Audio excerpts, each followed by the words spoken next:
Сайн байцгаана уу? Та бүхэндээ энэ сайхан өдрийн мэндийг хүргье. За өнөөдрийн бичлэгээрээ очроор огтлогч судрын хурангуй хувилбарыг уншиж танилцуулнаа. Агнестийн гэгээ 2 дугаар байтаас энэхүү очроор огтлогч судрын ерөнхий агуулгыг нь хурангуйлан бичсэн энэ хэсгээс та бүхэндээ уншиж танилцуулъя. Гэгэрэгч бүхэнд мөргмөө.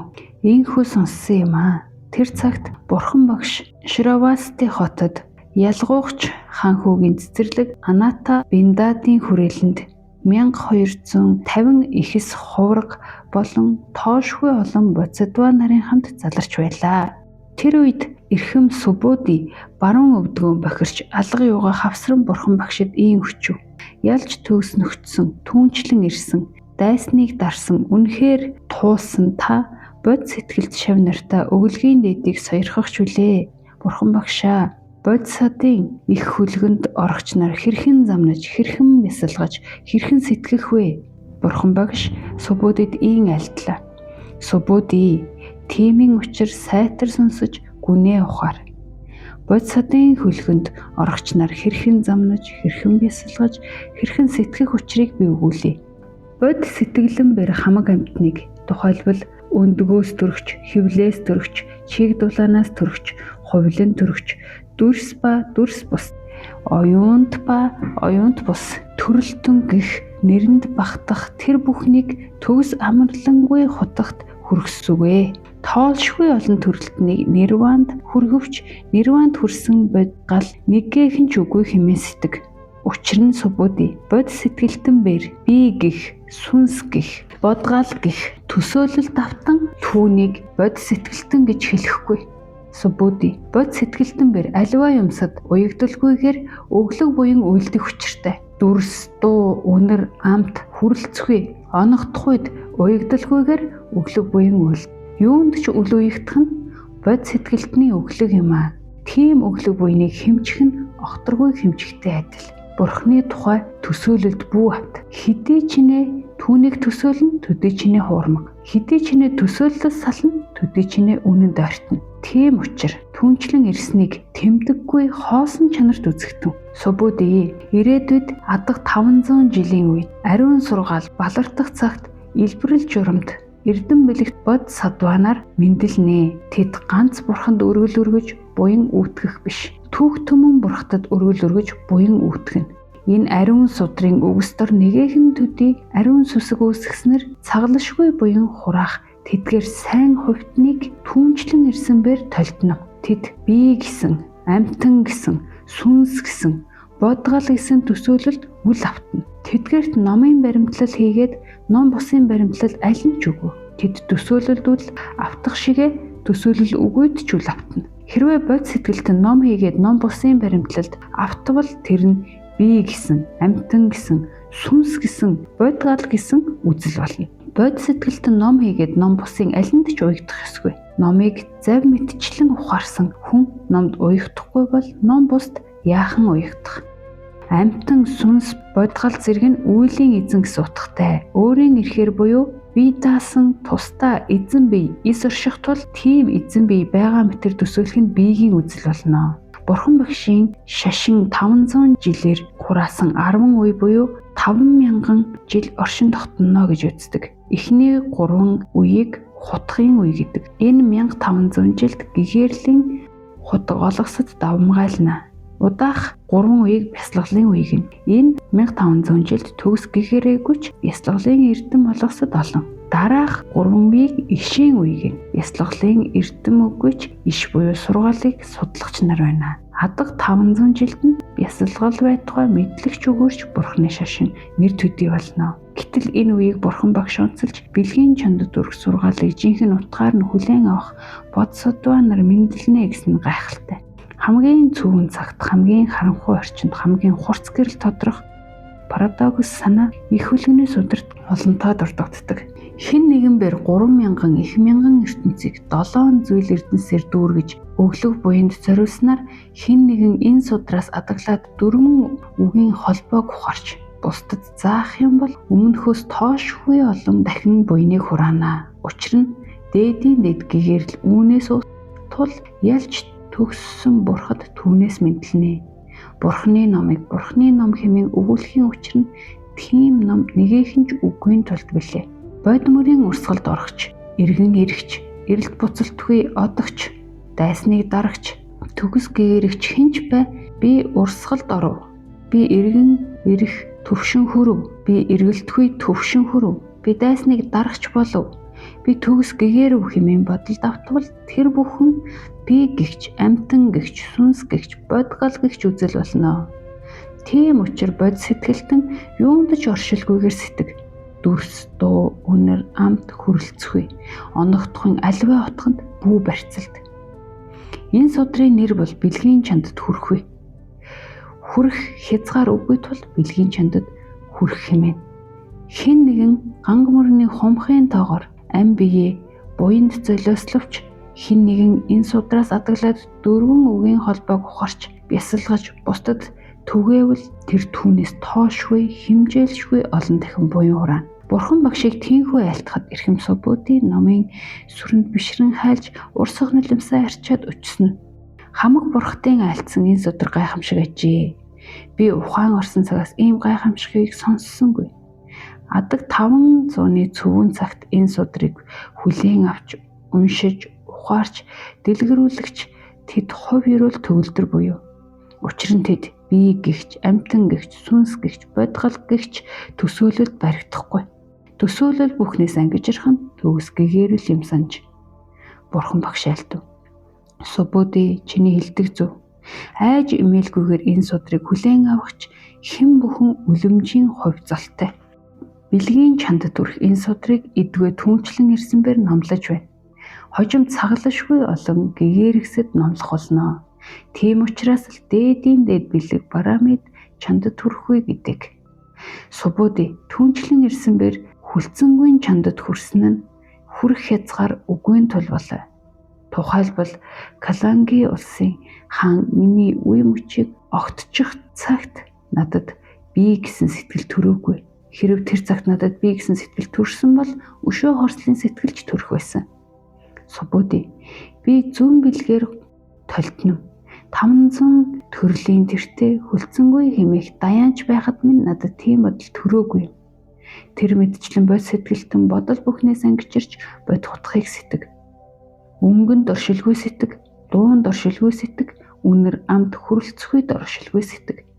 Юмс үзэгдэлд оршилгүй сэтг. Юмс үгүйд ч оршилгүй сэтг. Учир нь оршихгүй бүхэн эс оршихгүй. Тиймээс бурхад түнчлэн иргэсэд түүнд оршилгүй өглөг хайраа түгэй хэмээн сургадаг. Бод сэтгэлтэн хамаг амьтны тусын тулд буян үлдэх боловч амьтан хэмээх төсөөлөлд автах ёсгүй.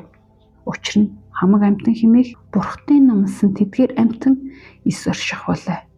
Бурхад буруу тушаа номлосон бишээ. Тэд чин зүрхний угаас гэгэрлийн замыг заадаг. Тэдний заасан сургаалд ягшмал үнэн ч үгүй, худалч үгүй. Үлгэрлвэс харах нүдтэй атлаа, харанхуйд суугаа хүн юу ч үзэхгүй. Хэв загварт хүлээстэй өглөг буйныг сэтгэгч тийм. Гэгээ ургах аваас харах нүдтэй ч бол хачин сониныг үзнэ. Хэрв загварын хүлээснээс ангид өглөг буйныг сэтгэгч тийм болоо. Субботи энэ судрын утга санаа төсөөлшгүй хагаад зүйрлэшгүй. Үүнээс үүдэх үр боловсрал санаа савнд багтахгүй зөвхөн гэгэрсэн суу бэлэгтэн л толтно. Хүлцэнгүй хэмээх даяанч аглаг ойд сууж байхад нь хааны хатан таарч сүсгэлэн сургаал сонссон суужээ. Түүнийг үтсэн хаан хардах сэтгэлдээ автаж даяанчийн гар хөлийг огтч хөнөөсөн гэдэг. Худал гэсэн ойлголт үгүй бол үнэн гэсэн ойлголт ч үгүй. Худал нь үннийг бүтээж, үнэн нь худлыг бүтээдэг гэсэн үг. Тийм учраас аль нь өөрийн талаас бүтсэн мөн чанаргүй. Сайхан муухай жаргал зовлон нүгэл буян сансар нэрван цүм бие биендээ харуулсан ухтхуун тул хоосон чанартай юм аа. Хэн нэгэн ганг мөрний хумхын тоогоор ам биеэ өглөө өдөр орой 3 удаа буянд зөлж тийм байдлаар түүх түмэн найд галавт амиа өргөснөөс хэн нэгэн энэ судрыг сонсоод бясалгаж гэмээн түүнээс тоолшгүй хэмжээлшгүй олон дахин буюу хураана. Энэ судрыг их хүлгэнд орохч дээд замд дэвшигчдийн тусын тулд түүнчлэн ирсэнээр номлоё. Үүнийг хүлээн авахчид миний бод хутгийг мөрөндөө үрж гартаа барьсан хэрэг.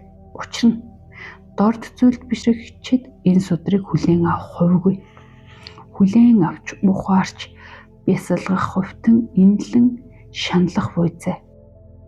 Юу гэвэл урд төрлөөс уламжилсан тамийн зовлонд унгах нүгэл нь энэ насанд нэрвэх болно. Гэвч айх хэрэггүй.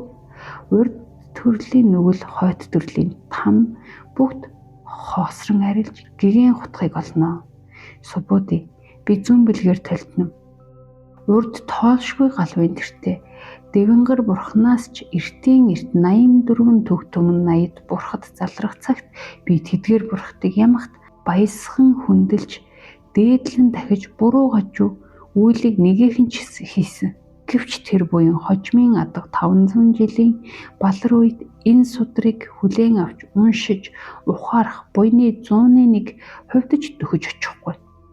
1000 төг түмний нэг хувьдж төхөж очихгүй. Хэмжих зүйрлэх аргагүй. Тийм буйны хэр хэмжээг өгүүлэхэд ялхас ухаан самарч сэтгэл хямрах болно. Үнэн ч үгүй, худалч үгүй. Тийм учраас түнчлэн ирсэнээр үзэгдэл бүхнийг бурхны ном гэж айлтнаа. Үзэгдэл ном бүхэн эс оршихуйн учир тийм өгүүлнэ. Үлгэрлвэс нэгэн бодгол хүний биеийг олж төрчээ. Тэр биеийн тул өөрийгөө хүнгэж сэтгэнэ. Тэр биеийн хоосон тулгун өөрөө хоосон хэмээн түнчлэн ирсэнээр номлоно. Хийсэн үйл бүтээсэн орныг нь тийхүү айлтна. Үзэгдэл бүхэн хоосон чанартай бие хэмээх зүйл үгүй гэж сүслэн бишрэгч түүнийг бод сэтгэлтэн гинэ. Субуди ганга мөрний хумхын тоогоор ганга мөрөн бий болвол тэр бүх мөрний хумхын тоогоор ертөнцийн орон бий болоход тэнд оршигч хэдий тод төрөлтөн тус бүрийн сэтгэлийн урсгалыг талтна. Учир нь сэтгэлийн урсгал гэгдэх тэр нь хоосон юм. Хоосон учраас түүнийг сэтгэлийн урсгал гэж түнчлэн ирсэнээр нэрлэдэг. Учир юу гэвэл өнгөрсөн цагийн сэтгэл баригдахгүй, ирээдүйн цагийн сэтгэл үзэгдэхгүй, одоо цагийн сэтгэлч хоосон. Бурхан ч хоосон, амьтан ч хоосон. Адилгүй мэт үзэгдвч би үгүй чанар дор адил буюу би гэлж үзлийг гэгэрэгсэд үл баримтлах түүнийг балчир ухаантнууд л баримтлана. Хэн нэгэн намайг дүрс болгон үзэж дуу болгон баривал төөрсөн тэд намайг харахгүй. Бурхны чанар бол номын агаар хоосон чанар. Багшийн бие бол номын бие, үнэмлэхүй бие.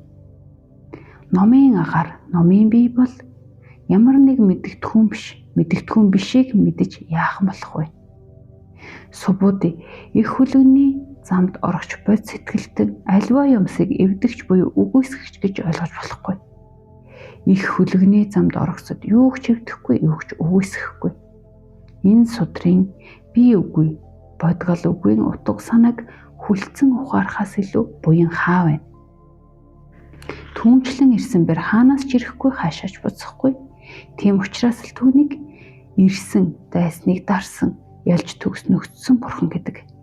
3000 их мянган ертөнцийг буюу тамийн орноос дүрс тэнгэрийн мандал хүртэл нэгэн цогц ертөнц болно. Үүнийг нэгж болгон их найд тоогоор давтагдсан ертөнцийн мандлыг 3000 их мянган ертөнц гэдэг. 3000 их мянган ертөнцийг хумхийн тоосонд задлан буталваас тэр хумхийн тоосны тоо хичнээн олон. Хумхийн тоосноос бүтсэн 3000 их мянган ертөнцийн орон олдохгүй учраас түнчлэн ирсэнээр түүнийг 3000 их мянган ертөнцийн орон хэмээн. Учир нь нэг ертөнц орших хаваас бүх ертөнц оршино. Нэг ертөнцийг баримтлах хаваас бүх ертөнцийг баримтлана. Тийхүү бүхэлдшилж баримтлах нь нэр томьёо төдий. Нэр томьёонд балчир ухаантан хүлэгдэнэ. Нэрлэшгүй утга нь номын утга болоо. Их хөлгөнд орохч бод сэтгэлтэн энэ мэдчлэн хамаг номыг оршихуйг мэдэгтэн, үзэгтэн, бишрэгтэн. Аливаа нэгэн төсөөлөлд бүү авт. Од, бүрлзээ, зул, илб, шүүдэр, хөөс, зүүд, гэлба, үүл мэтэр нөхцөлдсөн бүхнийг тийм үз. Бурхан багшиг ийхүү айлтгад эрхэм сүбүүдий болоод тэнгэр хүмүүн асуурыг гандирсын ертөнц даяар баясч Бурхан багшийн сургаалыг бишрэн магтмаа